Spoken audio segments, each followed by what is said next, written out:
Reflexiones archivísticas con el maestro Jorge Nasif Mina.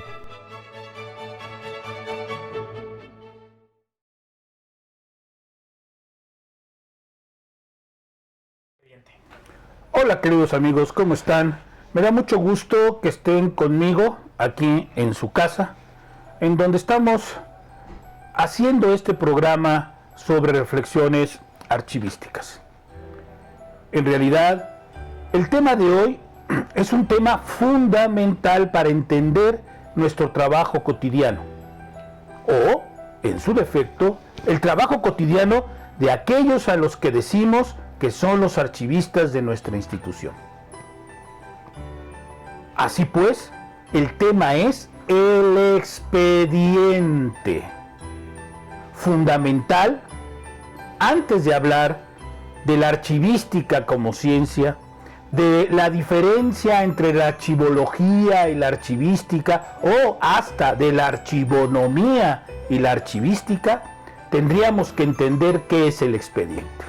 La expresión expediente tiene su inicio, el que se ha registrado a través de los años, en el siglo VI.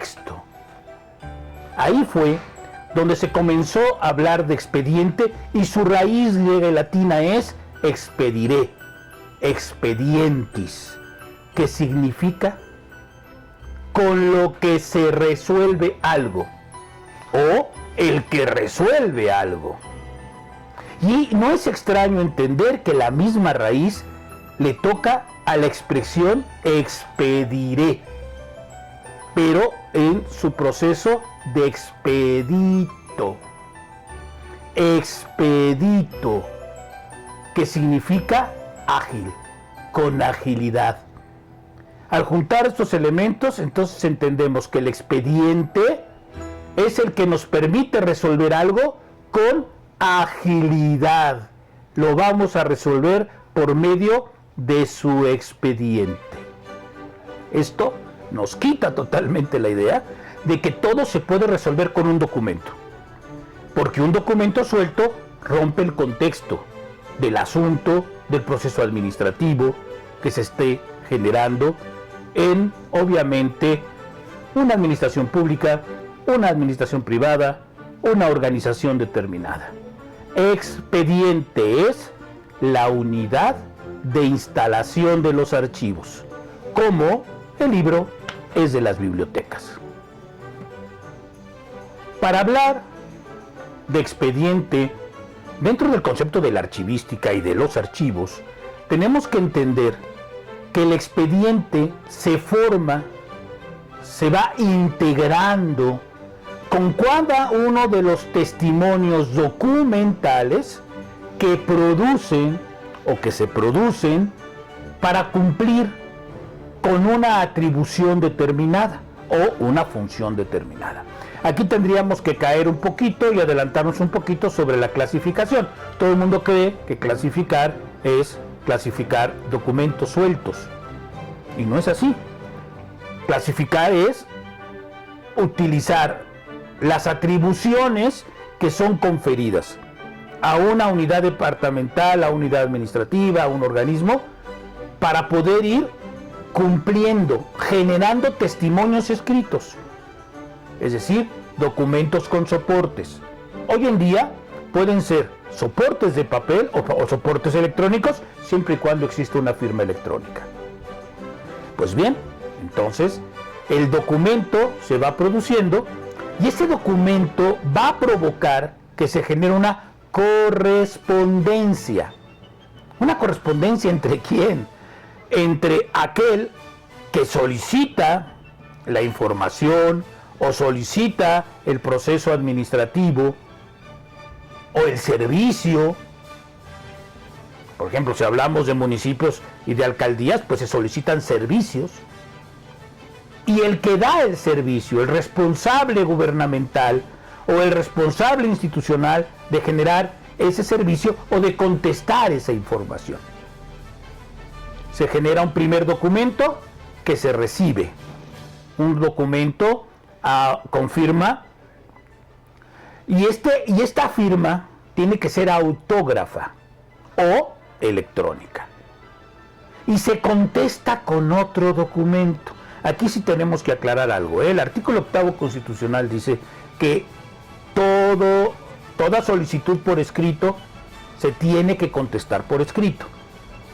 Así que no puede haber que le manden a usted, a mí, a aquel, un documento y yo no lo contesto.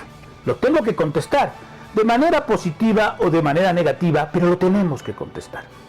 Esto me está provocando la existencia de dos documentos. Dos documentos que forman parte del expediente.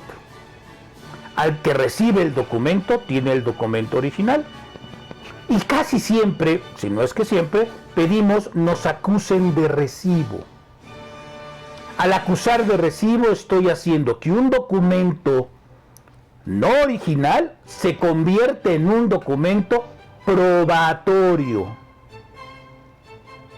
La persona que recibe el documento en primera instancia lo guarda en original autógrafo y el que lo remitió lo guarda en su acuse de recibo o en su documento, que el nombre verdadero es documento no original probatorio. Para que exista un expediente, para que exista una unidad de instalación en los archivos, se requiere por fuerza que haya dos documentos mínimo del mismo asunto. Y entonces poder instalarlo en un archivo determinado. Ahora bien, para integrar esta unidad de instalación, es decir, para integrar el expediente, tenemos que basarnos en el principio que nos emana de la archivística, que conocemos como el principio de orden natural, es decir, de cómo se va produciendo ese documento del que hablábamos y que es un testimonio. Entonces, en el expediente primero va el documento más antiguo. Mucha atención. Aquellos que siempre ponen el más antiguo abajo y el más moderno arriba, no se integra así un expediente. El expediente se integra lógicamente como se va produciendo el documento. El más antiguo va primero. Y poco a poco se va generando los demás documentos. Es decir, el primer documento dará origen al segundo. El segundo documento dará origen al tercero. El tercer documento dará origen al cuarto y así sucesivamente hasta culminar con una resolución. Es decir, la resolución es lo que nos va a dar el resultado para lo cual se abrió el expediente. Que puede ser una resolución administrativa, legal, contable, jurisdiccional, técnica, científica, pero que finalmente nos dice que el expediente se cerró. Se terminó el proceso. No podemos tener el segundo documento sin el primero, ni el tercero sin el segundo o el primero. Esta es la lógica que tenemos que utilizar al armado nuestro expediente. Ahora bien, uno de los graves conflictos que se han dado es, ¿pero qué fecha pongo? ¿La fecha en que se suscribió el documento o la fecha en que recibí el documento en la oficina? Se dice que estoy abriendo el expediente. Por lo tanto, la fecha del primer documento es la fecha en que recibí el documento en el expediente. En el momento de abrir el expediente. Aunque es muy importante siempre tener la fecha de nacimiento del documento. Expediente, con lo que voy a resolver un asunto con cada uno de los documentos colocados cronológicamente en su interior, del primero al último. Estamos diciendo que efectivamente vamos a tener una serie de papeles y de documentos que no precisamente forman o se pueden integrar en expedientes. La archivística moderna y sobre todo la mexicana nos dice que hay tres tipos de documentos. Tenemos aquellos papeles que generamos que traemos de otros lados, que sacamos fotocopias o que imprimimos de la computadora, de las hojas web, que les llamamos de apoyo informativo. Esos papeles no son de la administración pública, no se hicieron en la administración pública, o son fotocopias de otros que sí forman parte de expedientes. No tienen caducidad porque no tienen plazos de conservación y porque no tienen vigencia. No son documentos. Hay otros que se producen en la administración pública, que cumplen con atribuciones, pero que no forman expedientes, que se colocan en los famosos minutarios o en las carpetas de correspondencia de recepción de documentos, y que son aquellos que sirven de inmediato para algo. A eso les llamamos a eso les llamamos documentos de comprobación administrativa inmediata. Ya me andaba yo confundiendo. Administración genera documentos.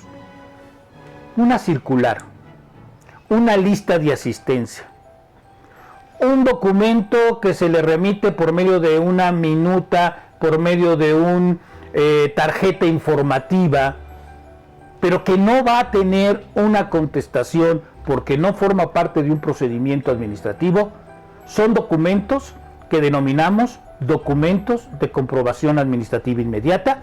Sí están en los archivos de trámite, pero no forman expedientes y no se mandan al archivo de concentración. Se podrían dar de baja efectivamente in situ, es decir, en el archivo de trámite, con la intervención de los órganos internos de control y obviamente de las áreas archivísticas. Y finalmente, los expedientes, los documentos de expedientes, que son aquellos que sí forman parte de la administración pública y que cada documento tendrá una respuesta para llegar a una resolución. Los expedientes tienen que tener documentos que lleguen a un punto de resolución administrativa, legal, contable, jurisdiccional, jurídica, técnica o científica. México ha entrado al mundo de la transparencia, de la rendición de cuentas y obviamente del derecho a la información, que está consagrado en nuestra Constitución. Es más, la Ley General de Archivos emana precisamente de la reforma constitucional de la transparencia. Ahí se establece que habrá una Ley General de Archivos. Sin embargo, ¿por qué no hemos podido en México establecer realmente no un derecho a la información? Porque al final de cuentas se da información. Pues no se da la información completa, pero sí se da información. Pero deberíamos de darla completa. Y no la damos completa porque no damos el expediente, porque las dependencias, las entidades, los municipios, los archivos de los estados no tienen expedientes.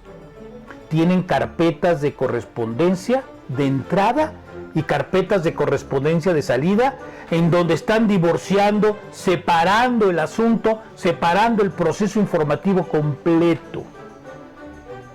Por lo tanto, no podemos tener una rendición de cuentas ni una transparencia completa dirigida hacia los ciudadanos y hacia todos los mexicanos o a todas aquellas personas que requieran una información. ¿Qué pasa? Pues lo que sucede, y esto es muy importante, es que el expediente se convierte de nueva cuenta en el instrumento vital de la transparencia, el derecho a la información y la rendición de cuentas. Y ese expediente está resguardado en un archivo. Si tuviéramos los expedientes completos, no necesitaríamos de ninguna manera tener otro tipo de instrumentos cuando se hacen entrega-recepción. De repente comenzamos a sacar fotocopias y a hacer algunas carpetas que se hacen para decir esto es lo más importante de mi entrega. Si tuviera mi expediente, mi serie documental con mis expedientes y mi inventario, ahí tendría directamente la localización de esos expedientes que son testimonio de estos asuntos importantes de las administraciones. El expediente no solo es la unidad de instalación de los archivos, es la unidad primaria, instrumento primario para el cumplimiento del derecho que consagra el artículo 6º constitucional. Hemos llegado al final de este tema que quería platicar con ustedes, siempre con esta salvedad de ir poniendo quizás atención a algunas dudas o algunas lagunas que se hayan podido quedar en los tinteros de todo lo que es la teoría archivística. Agradezco mucho su presencia, agradezco los comentarios de nuestra primera emisión, muchas gracias por verme, muchas gracias por escucharme, muchas gracias Espectro 29 por este esfuerzo tan grande que estamos realizando, y la próxima, ahora sí vamos a entrar a un tema que vamos a dividir en 2 programas, que es la archivística como ciencia, en donde vamos a abordar no solo un poco de historia de la archivística, sino también por qué decimos que es una ciencia y quién dice que no es una ciencia. Con esto tendremos listo el camino para hablar de otros temas archivísticos que quizás estamos esperando. Muchas gracias y que tengan una excelente semana. Reflexiones archivísticas con el maestro Jorge Nasif Mina.